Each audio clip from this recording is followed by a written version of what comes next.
Bueno, la siguiente conferenciante es Maripaz Pérez Chivite. Ella es licenciada en Conservación Restauración por la Universidad del País Vasco en 2005 y doctorada por la misma universidad en 2016 con la tesis titulada Conservación in situ de los mosaicos romanos de Mérida, Historia y tecnologías de la información geográfica aplicadas. Es técnico también de conservación y restauración de materiales arqueológicos del Consorcio de la Ciudad Monumental de Mérida desde 2005 hasta la actualidad. Su trabajo aborda desde la intervención tanto de bienes muebles como la de inmuebles, mosaico, pintura, mural, piedra, cerámica, vidrio, metales, hueso y estructuras. También realiza intervenciones in situ en monumentos y excavaciones y en laboratorio, desde extracciones, almacenajes y tratamientos de conservación curativa, restauración, actuaciones de urgencia y exposiciones, así como el diseño de metodologías y aplicación de protocolos en conservación preventiva, redacción de proyectos, actividades docentes y de difusión. También participa como docente en cursos y como investigadora en diferentes proyectos relacionados con la conservación arqueológica. Su conferencia se titula Conservación de morteros arqueológicos en el yacimiento de Mérida, deterioros habituales y tratamientos aplicados. Y en ella va a tratar la presencia de morteros en los yacimientos arqueológicos, puesto que gran parte de los suelos y las paredes están constituidos, recubiertos y decorados con este material. El uso original que se le dio en siglos pasados, las condiciones de enterramiento y la nueva exposición tras la excavación conforman un cúmulo de factores que condicionan su estado de conservación actual. Así que, como cualquier bien cultural, precisa un estudio previo y un diseño de tratamiento específico e individualizado. Nos contará el caso de la ciudad de Mérida, conocida por su pasado romano y también por otras muchas culturas, y que constituye un amplio abanico de diferentes morteros arqueológicos. El Consorcio de la Ciudad Monumental de Mérida, dentro de sus funciones de conservación, es el organismo encargado por asegurar su mantenimiento.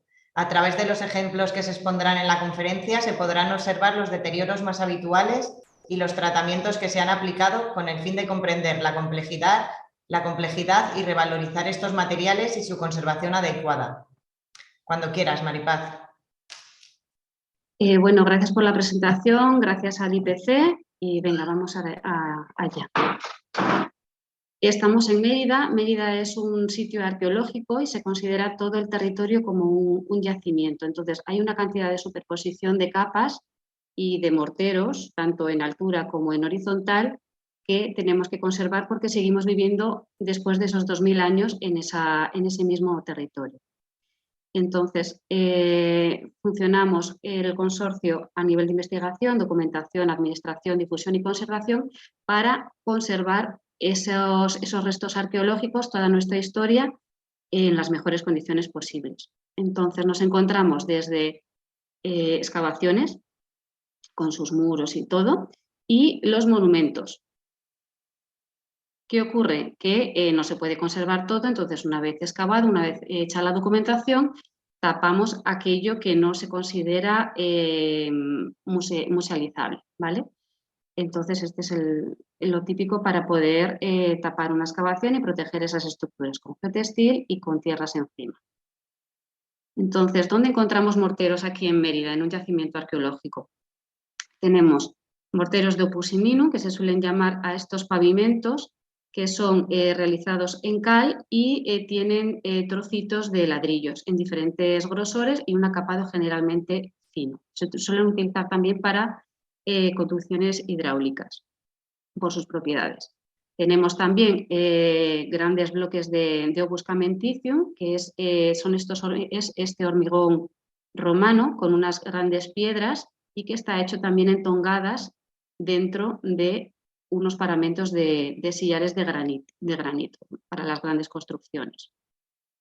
Tenemos también morteros de revestimientos, enlucidos, pinturas murales, estucos, esgrafiados, de todo lo que nos podemos encontrar. Y coronaciones de muros y juntas. Volviendo un poquito a los deterioros comunes y lo que nos solemos encontrar en Mérida, recordamos así, a grosso modo, porque ayer se explicó muy bien y con unas técnicas de laboratorio perfectas, tenemos todo lo que es la contaminación biológica, lo que vemos por fuera, y por dentro lo que podría hacer.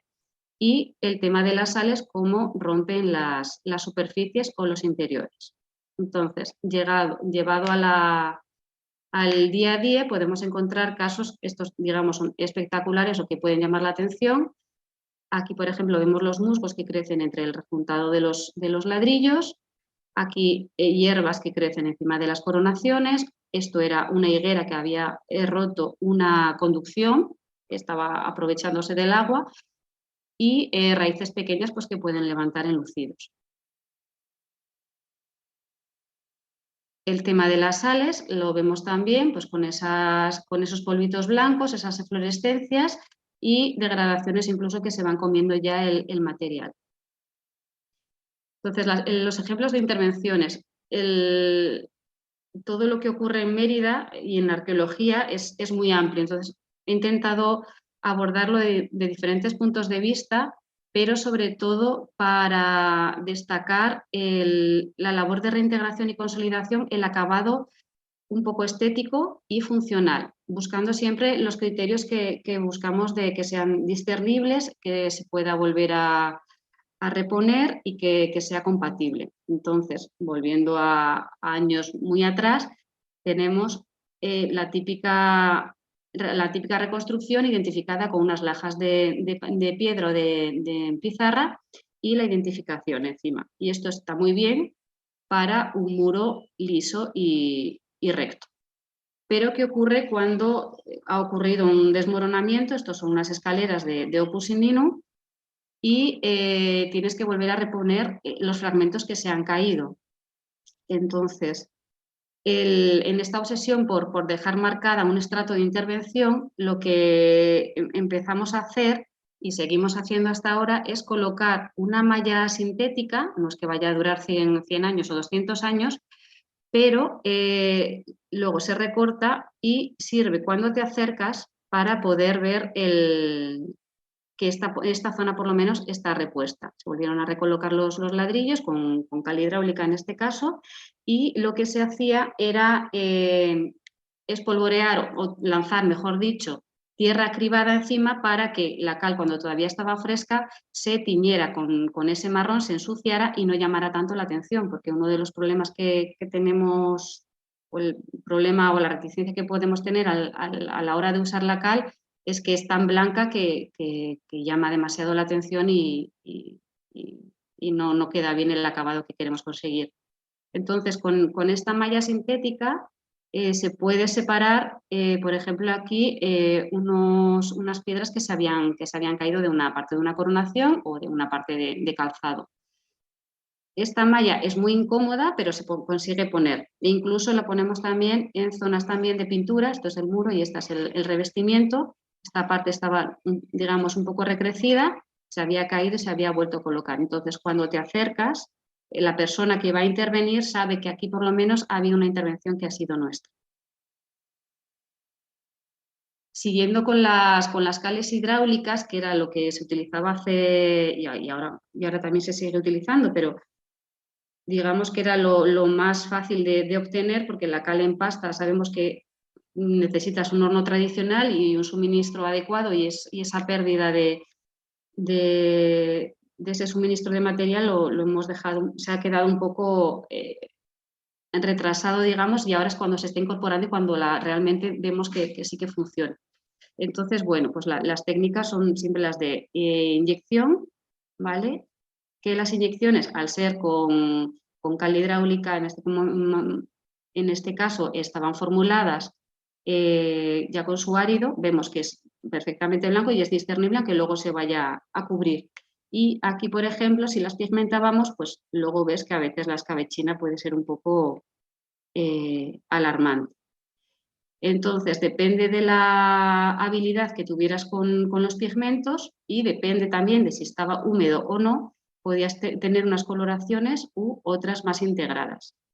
En este caso era un suelo de una excavación que luego de unas termas que luego se musealizó, se colocó una cubierta, pero los rosas realmente llamaban la atención y daban un aspecto de chicle y poco estético.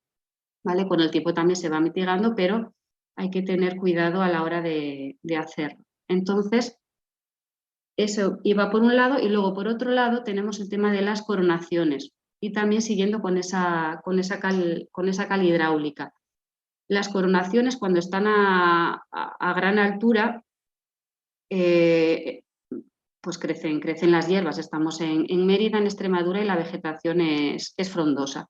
Entonces, esto de aquí sí que es un peligro y a través de proyectos con el Ministerio, subvencionados por el Ministerio, se pueden acometer grandes obras. Entonces, se colocaron andamios y se rejuntaron todas esas zonas para evitar que crecieran las hierbas y que facilitara la evacuación del agua. ¿Qué ocurre? Que aún así sigue siendo impactante. Ahí está la supervisión técnica que nosotros hacemos y la mano del albañil o del operario que estaba aplicando. Entonces, no es lo mismo una piedra de una fachada cualquiera que la piedra del frente escénico. Entonces, esto hubo que rebajarlo para que tuviera ese respeto con lo que es el monumento y las piedras se vieran bien, no tan rejuntadas y no tan tapadas. Entonces, en función de esa cal y dónde se aplica, puede llamar la atención por el color del mortero que tienes al lado cuando este otro mortero no está pigmentado. Y aquí se ve que, bueno, en un sitio tan grande llama la atención, pero también pasa un poco desapercibido. Llama la atención a nosotros que nos fijamos. Siguen pasando Y aquí vemos otro tipo de coronaciones, estas a nivel, a ras del suelo, y aquí, sin embargo, simplemente con una limpieza no hace falta hacer nada más y un mantenimiento adecuado. Entonces, llegamos ya a los morteros en pasta, de cal en pasta envejecida, porque había que acometer también una consolidación y una revisión de lo que era la fachada del teatro, tanto por fuera como por dentro en el graderío. Y aquí conseguimos contactar con el laboratorio de Gordillos, de la cal de Morón de la Frontera, y gracias a ellos y con ellos hicimos unos morteros con una coloración específica y unas características adecuadas a lo que nosotros buscábamos. ¿Veis? Aquí hay uno marrón, uno más gris y uno más rosado. En teoría queríamos un tono marrón, uno gris y otro rosado para el opus signinum. Veis que tampoco es una exageración de lo que puede variar los colores. Es muy poquita la gama cromática. Y aquí una muestra en ladrillo, donde se ve también las chinas, las piedritas blancas de calcita, que lo que queríamos era que brillara, que no fuera un acabado homogéneo, porque las veces que hemos aplicado un acabado homogéneo queda muy plasticoso, no queda integrado dentro de lo que es la arqueología, los muros y toda la historia que puede tener algo. Necesita algo que vibre, que no sea plano. Entonces, las muestras las llevamos al sitio y las probamos. Este era el color marroncito y este era el gris. El gris va en consonancia y va más acorde a la parte interna del teatro, que tiene una acumulación de líquenes mucho mayor que en el exterior. En el exterior no hay apenas líquenes, por tanto se tiene el color marrón del alzado de la cal ya envejecida con su patina original. Sin embargo, aquí está embutido por los líquenes y crea esa confusión, de modo que uno más claro podría llamar la atención y distorsionar. Entonces, con los morteros ya formulados, se puede acometer la obra, se instalan todos los andamios y con la contratación de una empresa se puede hacer y gracias al dinero de las subvenciones pues se puede hacer todo este trabajo. Es un trabajo en equipo. Tenemos la revisión y una vez que subes pues ves dónde hace falta consolidar más, inyectar o simplemente sellar. ¿Y qué ocurría también? Pues que los operarios no estaban acostumbrados a trabajar la cal en pasta y utilizaron mejor la cal hidráulica. Aún así todo, esta es una cal hidráulica natural, aún así todo, esta después se recubría con esa otra cal en pasta ya pigmentada con tonalidad marrón y esas chinitas blancas para tener un acabado aceptable estéticamente y que no llamara la atención. Aquí veis, por ejemplo, en la zona más alta, pues cómo se van rejuntando ciertas partes para que evacúe el agua, y otras también que hubo que explicar a la hora de trabajar en arqueología, por ejemplo, era la forma de la construcción del propio edificio. Son estas tongadas que se ven muy bien. Entonces, las zonas que se habían tapado por riesgo, porque eran agujeros demasiado grandes y podía haber algo de desmoronamiento, tienen que estar muy retranqueados para poder seguir manteniendo esa lectura. Y como veis, pues es un marrón que va acorde con el color general. Con el Opus Signinum, con este color, con este mortero que tenía estos trocitos de ladrillo, también nos ocurría lo mismo, pero no habíamos conseguido esa tonalidad. Entonces, con otro proyecto para la adecuación del peristilo del teatro, en la parte de atrás hay toda una canalización que no se veía por la vegetación, y dentro de ese proyecto, pues lo que se hace es retirar toda la vegetación y limpiar la primera parte de cualquier proyecto. Y entonces, una vez ya que ya has retirado todo, ya te puedes acercar y ya ves qué es lo que tienes que restaurar. Este es el canal, un tramo del canal de Opus Signinum, ¿vale? Estos son distintos acabados dentro del interior de los mismos tramos, o sea, vemos formas distintas de morteros romanos. Seguimos limpiando también en seco y vemos también pues, otros morteros y parches y sellados de cementos que se habían realizado para mantenerlo. Seguimos limpiando con húmedo, limpiamos más, se quitan los cementos y hay una gran cantidad de oquedades y de zonas a rellenar porque se pueden caer, estaban tapadas con cementos.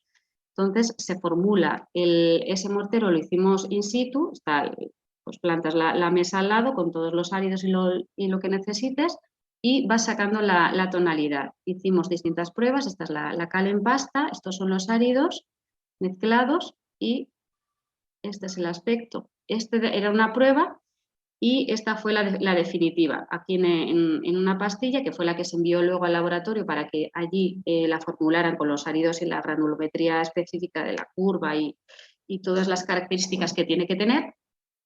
Y esto fue lo que se utilizó, un poquito de negro, un poquito de rojo, un poquito de ocre y distintos áridos y la cal en pasta.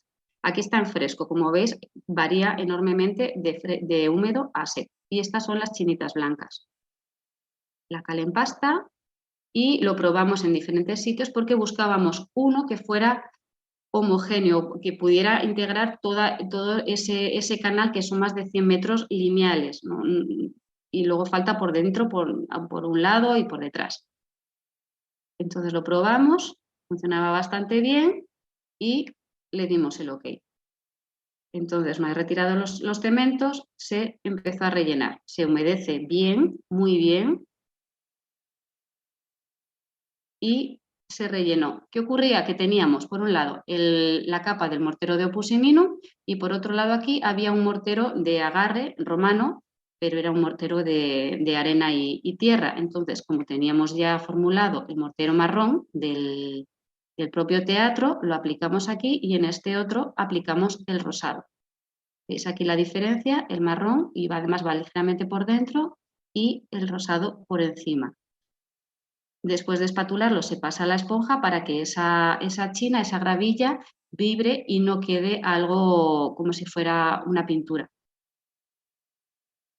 Aquí veis la diferencia y no todo se rellena. Intentamos aplicarlo solamente en las zonas que consideramos que sea de riesgo y siempre dejando las capas para que se pueda hacer esa lectura estratigráfica. Y para que luego quien venga también pueda diferenciarlo uno de otro y tenga que reponerlo o repararlo. Aquí veis otro ejemplo. Si hay que hacer zonas más continuas, pues se hacen más continuas para proteger estos bordes que al fin y al cabo están más débiles. En otra zona que estaba más clarita, pues utilizando esa misma dosificación, se hizo otra mezcla con un poquito más de esta gravilla rosa que reintegraba mejor la zona de este alisado de otro acabado también de Opus Iminum, pero como veis es muy diferente este acabado a este otro. Y aquí se ven diferentes capas, una capa, los ladrillos que no se tapan, aquí está la otra capa y otra capa. Este es el aspecto final, que no es algo espectacular porque no se aprecia apenas este sellado de bordes y las grietas, que además no es continuo, pero cuando te acercas sí que lo tenemos. Y este es al exterior del canal, que aquí tenía una entonación un poquito más clara, pero variando siempre con con ese mortero rosado que habíamos elegido de base. Porque hicimos otras pruebas y si cambiabas esa pigmentación no funcionaban bien, tenían que andar siempre dentro de la misma gama. Aquí vemos a un compañero, está haciendo la toma de fotografías para hacer todo el levantamiento fotogramétrico, que está aquí en el canal, y aquí ya puedes hacer los mapas de daños y las zonas donde has intervenido. Y ya estaba limpio, ya estaba sellado, entonces el mantenimiento es mucho más sencillo, simplemente con un soplador mantenemos el canal limpio. Otro aspecto, otras zonas donde tenemos morteros son los revestimientos, como hemos dicho. Entonces está todo lo que es la pintura mural, zonas también bajas que son muy incómodas de trabajar, pero hay que trabajar así. Y vemos aquí un ejemplo. Esto también es en el peristilo del teatro, aquí queda un poquito de pintura, tenemos distintas capas de morteros de las capas de preparación, que no se entiende muy bien, y un montón de cementos que estropean que estropean. Y una vez hecha la intervención, se han liberado todos los cementos, se han respetado esos bordes sin ser unos sellados excesivos, para poder hacer esa lectura a la vez que protegerlos. Y de modo que se puede contar incluso las capas, 1, 2, 3, 4 y 5. Y la capa de abajo de pintura, que es el poquito que queda. Otro trabajo, no solamente de grietas y de sellado de bordes, es el de la consolidación, digamos, de las zonas que están pulverulentas en los morteros. Entonces, utilizamos agua de cal, que funciona muy bien, y como veis es transparente, tienes que asegurarte que es agua de cal, que no te la vendan como otra cosa, y se aplica simplemente por impregnación y la aplicas pues donde en las zonas que están más desgradadas para que vayan cogiendo fuerza. Este es un tratamiento que se puede repetir, no blanquea, no hace nada y por lo que hemos visto funciona de maravilla. Y eso es todo. Quería finalizar con estas dos imágenes. Esta es una pintura que se ha perdido, que tenemos un cemento que recubría, que hacía ese sellado de bordes, que puede que hubiera favorecido que se haya caído, pero sin embargo nos aporta que esta pintura fue más grande. Entonces, a la hora de retirarlo o a la hora de intervenir, hay que tener en cuenta pues, todo el valor histórico, aunque sean cementos. Y ahora pues lo que hacemos es documentar y hacerlo lo más riguroso posible para seguir manteniendo esas estratigrafías y que pueda ser una lectura fácil y agradable y consolidada. Entonces es un trabajo de muchos. Agradezco a todo el equipo y a todos los que han participado y han pasado por el yacimiento de Mérida y seguirán pasando, y a ustedes por su atención. Muchas gracias.